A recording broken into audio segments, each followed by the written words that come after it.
Brian and Kenzie in the morning. And Chicago's alternative all day. Q101. Kenzie's Krimes. Milwaukee police found body parts in a North Side apartment. Not because I was angry with them, not because I hated them, but because I wanted to keep them with me. Believe me, if I started murdering people, there'd be none of you left. This is evil, what those people have done to me. City says Heaven's Gate away team. I'm not guilty. Q101. Brian and Kenzie on Q101. Time for Kenzie's Krimes, where we all gather around the campfire.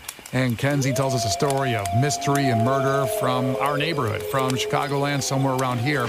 And me and Case, the producer, have no idea what she's about to present to us, the case. So we just kind of sit back and enjoy while Kenzie delivers. This is an intense one, and it just had its 13-year anniversary. Okay. So Lauren Spierer, I don't know if you guys have ever heard that name before. I don't think so. I'm normally completely out to lunch. This one sounds vaguely familiar, but I don't know why. I bet it does, because she was a 20-year-old student at Indiana University. I remember this story. Absolutely. Usually Case remembers almost nothing, so this is big. It's a big day. It's a big day. No, she was 4'11", 95 pounds, blue eyes, blonde hair. Ironically, Case would love to date her, actually, now that I'm reading this. No comments. Thank you for saying that. But this is so his type. In a very happy relationship right now? Yeah, I'm just saying. And basically as sweet and adorable as she sounds. So it was Friday, June 3rd, 2011, that changed everything. Laura's evening started at her apartment in Smallwood Plaza. I'm not sure, do you know where that is, Case? Vaguely. Yeah. I mean, it's Bloomington. Okay, yeah. got it. Everybody that's been there kind of knows it's That little Bloomington, area. yeah. Okay. I just want to note right at this point that I went to Bobby Knight basketball camp at IU, and it was a grueling experience, and I learned then that I was not going to be a D1 basketball player. I bet you did. I bet you found. I bet everyone else learns too. Because the best talent in the world was there. And it has nothing to do with what you're talking about, but it just brought back this memory, and now I just kind of feel bad. You felt left out because we didn't include you in our Bloomington stories. Kind of, yeah. But I also just feel He's bad like, now. yeah, well, I felt the most trauma. That's right. All right, I thought I was going to play at Georgetown. Little did I know. Oh, yeah. Well, you're going to learn today. That's right. All right. Now, Lauren had texted her boyfriend, Jesse Wolf, saying that she had plans to go to bed, but that actually wasn't the truth. Instead, Lauren went out to Kilroy's Sports Bar with friends. She used a fake ID to drink, as you seem familiar with this bar. Oh, I'm very familiar with Kilroy's. Did you ever use a fake ID to go there? I've never used a fake ID to go anywhere. Oh my wow. God. I had so many fake IDs taken from me, and you know what? Sorry. I had such audacity because I would be mad every time they did it. Like, I paid for that. Like, I feel like it's still my property. I still felt like, you can tell me I can't come in, but you can't take my ID. That'd be like saying, hey, that's my stolen car. I stole it. But I didn't steal it. I bought it. Yeah, you pay for a fake It would ID. be like, well, it's my knockoff car. I still own it. Yeah. It's Got just me not with an that actual one. Buick. Yeah. Is that right? Kenzie pulls up. My name is McLovin. It doesn't even have a first name. It just says McLovin. What name? What name? Who are you, Seal? Well, every time I got busted with a fake ID, I always said, can I have it back? Like, I won't come in, but when you go why do you care if I go over there? You know what I mean? That's none of your business. You go with McLovin or Muhammad. It is the most common name on earth. I had the really good fake IDs where they were still my name and stuff like that. Wow. I'm not going to sidetrack too much, but my wife Megan used a fake ID at a bar, and the guy looked at her really like a ghost, and she goes, "What's the problem?" And he goes, "She works here." The girl's ID she was using. Oh no! How did Megan not know that? She found the ID in a parking lot somewhere, so she didn't buy a fake ID, but she should have used been it. like, I was trying to give it back. I know. You're welcome. I'm a great person. I mean, it was unbelievable, the odds of going at that bar where the girl's a bartender at. Anyways. Okay, let's get back to the using a story. fake ID to drink. So, witnesses said Lauren was visibly intoxicated, and when she left the bar, she was so intoxicated, she actually left without her shoes or her phone. Ugh. So, she wasn't alone when she left. Lauren was with Corey Rossman, and it was seen on unreleased surveillance video that Lauren and him were walking back to her apartment building. She was so intoxicated that even at one point, Lauren was seen tripping and falling in the alley of the video. Now, when she arrived at her apartment building, Corey, the man she left the bar with, was confronted by others who knew her. They saw her and saw that she was in bad shape, and they were kind of trying to do the right thing. Like, clearly she should not be walking around with a guy right now, right? They suggested to Corey, hey, she's in bad shape. Why don't you just make sure she gets back to her room and kind of leave her alone, right? According to police, Corey resisted the suggestion, and one of the men hit him in the face. So it turned into a fight. Wow. So Corey was not about it. Then Corey and Lauren took a 5-minute walk to his apartment at the 5 North Townhomes. So based on what the men told the authorities, Corey's roommate, Mike, saw they were both drunk. He helped Corey into bed after he threw up and then tried to convince Lauren to stay on the couch. Mike said he was studying at the time and asked his neighbor, Jay, to help with Lauren. Jay tried to convince her to stay, but she ultimately left the apartment barefoot, still, with no phone. Oh. Jay said he saw Lauren walk to 11th Street and College Avenue, and it was the last time anybody saw her. Oh, my God. The next day, Lauren's boyfriend reported her missing when no one could get in touch with her. After that, Jesse, and who was her boyfriend, and the other boys Lauren was with that night became uncooperative. And I'm going to pause right there. Oof. So when we come back, Kenzie's Crimes continues with the conclusion of this story. The Brian and Kenzie Show. On Q101. It's Brian and Kenzie on Q101, and now the conclusion of a story that Kenzie has laid out for us. And you can give a brief summary right now if that helps, Kenzie, for everybody to catch up if you just tuned in. Yeah, absolutely.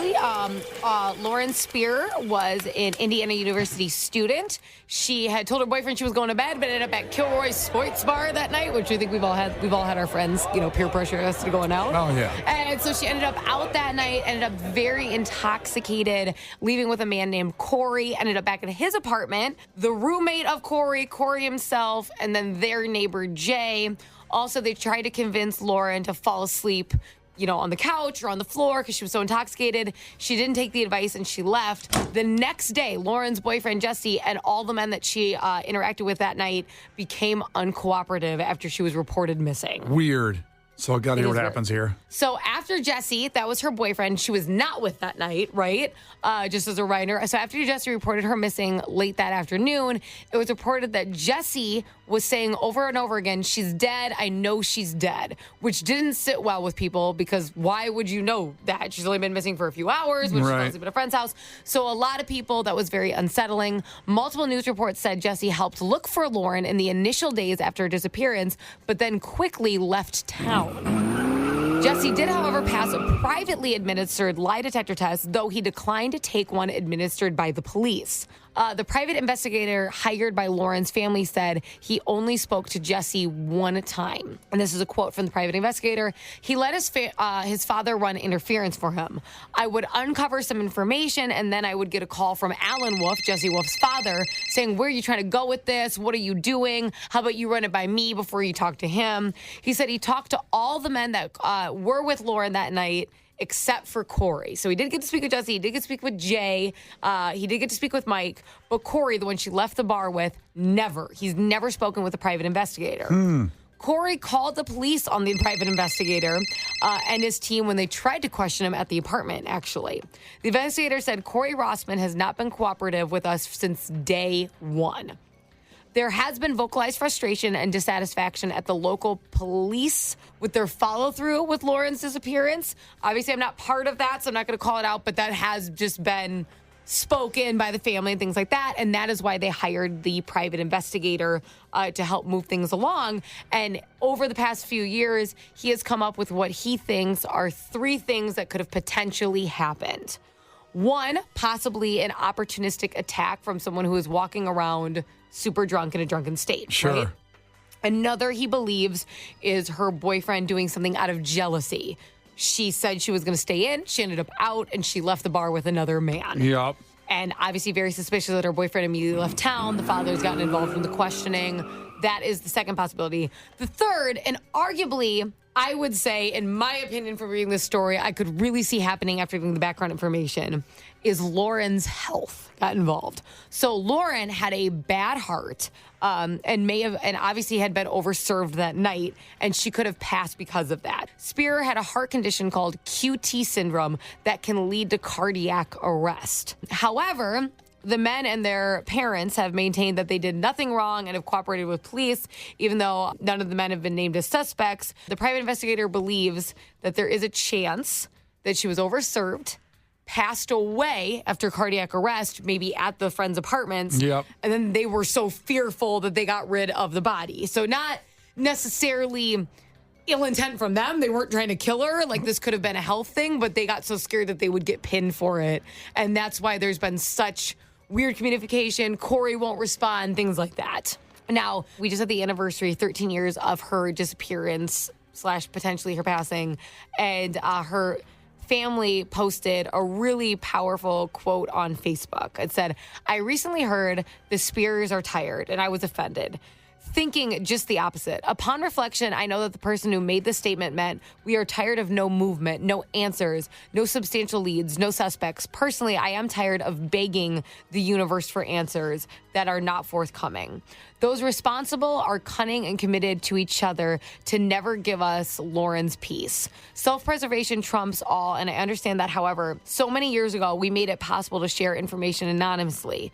The incessant state of not knowing is exhausting. Knowing that there is not a single piece of evidence is exhausting. Knowing that Lauren's case hinges on hearsay is exhausting. So yes, we are tired in that sense. I feel life is like a body of water. A rock thrown into a lake creates ripples. People who share their secrets create ripples in their lives. One of these days, one of those ripples will find its moral compass and come forward. I have to believe that will happen. When it does, it will be your turn to feel the exhaustion, the weight of what you did, and what you have kept hidden for all these years. Until that time, we remain committed to never giving up. 13 years of June 3rd, lost but not forgotten, always loved." Woo! It's so powerful. And I want to say this family brings tears to my eyes. They are so committed to Lauren. You can go to findlauren.com. Okay. You can donate to, obviously, they still have private investigators and all these things. You can submit tips anonymously. And that's what they were referencing in this post is, if you know something and you don't even want to just give this family closure. Right. So you can submit things anonymously. They had the entire story on there for details. I also want to thank our crew member, Dustin. He texted in this story and said that his mom goes out every year, June 3rd on the anniversary, and still puts up flyers of Lauren. Wow. So this community still cares, people still care, this family still cares, and I really wanted to breathe life into this story because I would love to see this family get the resolution and the peace that they deserve for Lauren and themselves. Well, hopefully talking about it today, and especially what's the website again? Findlauren.com. If you have any information, definitely submit it there anonymously. Do it. Kenzie's Crimes. Milwaukee police found body parts in a North Side apartment. Not because I was angry with them, not because I hated them, but because I wanted to keep them with me. Believe me, if I started murdering people, there'd be none of you left. This is evil, what those people have done to me. C says Heaven's Gate away team. I'm not guilty. Q101.